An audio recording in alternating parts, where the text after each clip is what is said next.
श्री स्वामी समर्थ. नमस्कार मंडळी, आज मी तुमच्यासोबत शेअर करत आहे एक नवीन रेसिपी जी लहानापासून ते मोठ्यांपर्यंत सर्वांना आवडेल अशी मसाला मटरी. तुम्ही इथे बघू शकता किती खुसखुशीत आणि खमंग अशी ही मसाला मटरी तयार झाली आहे. तुम्हालाही अशी मसाला मटरी बनवायची असेल तर तुम्ही ही अशी बनवू शकता. त्यासाठी हा व्हिडिओ शेवटपर्यंत नक्की पहा आणि तुम्ही अशी तुमच्या मुलांच्यासाठी खमंग खुसखुशीत अशी मसाला मटरी नक्की बनवा.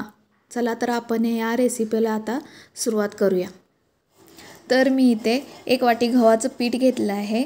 त्याच्यामध्ये अर्धा चमचा मीठ टाकलेला आहे, पाव चमचा हळद टाकलेली आहे, ओवा 1 चमचा घेऊन तो हातावर चुरून टाकला आहे. नंतर हिंग टाकलेला आहे, धने जिरे पूड टाकलेले आहे, लाल तिखट आपल्या चवीनुसार मी इथे मोठा 1 चमचा टाकला आहे. नंतर कसुरी मेथी अशी हातावर कुस्करून टाकलेली आहे. त्यानंतर पांढरे तीळ टाकलेले आहेत. त्यामध्ये मी इथे आता 2 चमचे बेसनाचं पीठ घेतलं आहे. बेसनाच्या पिठामुळे याला खमंग अशी चव येते, त्यामुळे बेसनाचं पीठ ह्याच्यामध्ये घालायचंच आहे. आता हे सर्व जिन्नस मिक्स करून घ्यायचे आहेत. आता आपल्याला याच्यामध्ये 1 चमचा तेल गरम करून घ्यायचे आहे आणि याच्यामध्ये ओतायचं आहे आणि ते व्यवस्थित असं मिक्स करून घ्यायचं आहे. तेल आपल्या सर्व पिठाला लागलं पाहिजे अशा पद्धतीनं आपल्याला मिक्स करून घ्यायचं आहे. तेल गरम असल्यामुळे आपण आधी चमच्याने मिक्स करून घेऊया, नंतरनं मग आपल्याला अशा हातानं गाठी कुस्करून घ्यायचे आहेत आणि तेल आपल्याला सर्व पिठाला चोळून घ्यायचे आहे.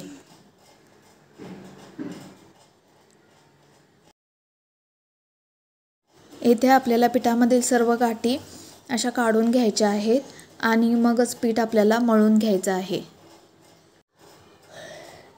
आता इथे आपल्याला पीठ मळून घ्यायचं आहे. त्यासाठी आपण थोडे थोडे पाणी घेऊन पीठ मळून घेणार आहोत. लक्षात ठेवा, पीठ मळताना थोडे थोडे पाणी घेऊनच मळायचे आहे, कारण पिठाचा गोळा हा घट्टसर असा झाला पाहिजे, जास्त पातळ करायचा नाही.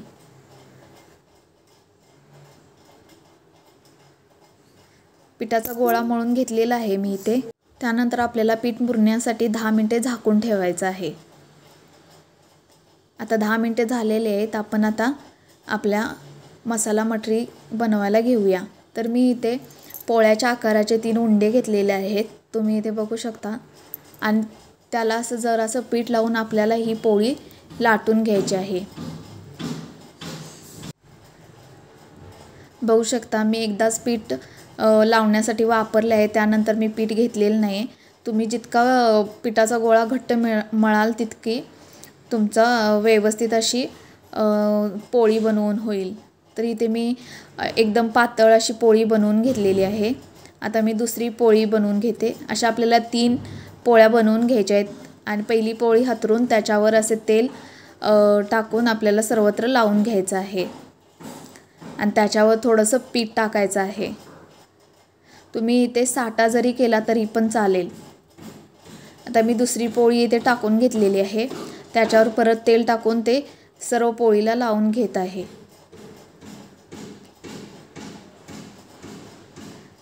परत त्याच्यावर पीठ थोडं टाकायचं आहे.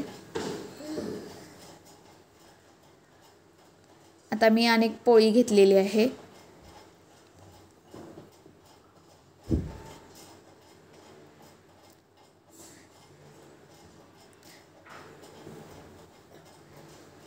जितकं जास्त तुम्ही लेअर ठेवशीला तितकं जास्त आपल्या मसाला मटऱ्या खमंग आणि खुसखुशीत होतील.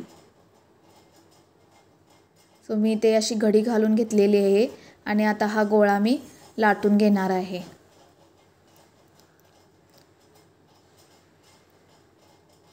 अशा हलक्या हाताने आपल्याला हा गोळा लाटून घ्यायचा आहे. त्यानंतर आपल्याला चिरण्याच्या साहाय्याने अशा कापण्या कट करून घ्यायच्या आहेत. तुम्हाला हव्या त्या आकारामध्ये तुम्ही कट करू शकता.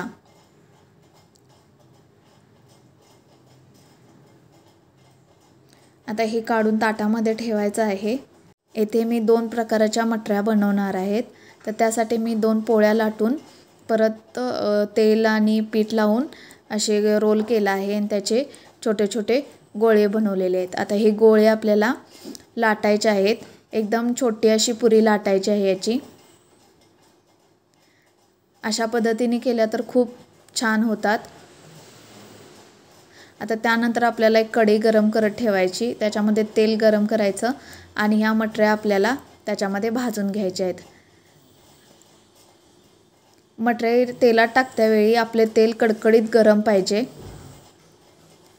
आणि नंतर त्या भाजते वेळी गॅस आपला मीडियम असावा, म्हणजे मटऱ्या आपल्या व्यवस्थित आतपर्यंत अशा भाजतील. त्यानंतर आपल्याला मंद आचेवर मसाले मटरी अशी गोल्डन कलर होईपर्यंत भाजून घ्यायची आहे आणि त्याचा ब्राऊन कलर आला की आपल्याला काढून घ्यायचे आहे. अशा पद्धतीने आपण बाकीच्याही मटऱ्या भाजून घेऊ. तर ह्या मटऱ्या शेजवान चटणी आणि मायोनीज सोबत खाण्यासाठी खूप छान लागतात. तर तुम्हाला ही स्नॅक्स रेसिपी आवडली असेल तर आपल्या चॅनलला लाईक, शेअर आणि सबस्क्राईब करायला विसरू नका. थँक्यू.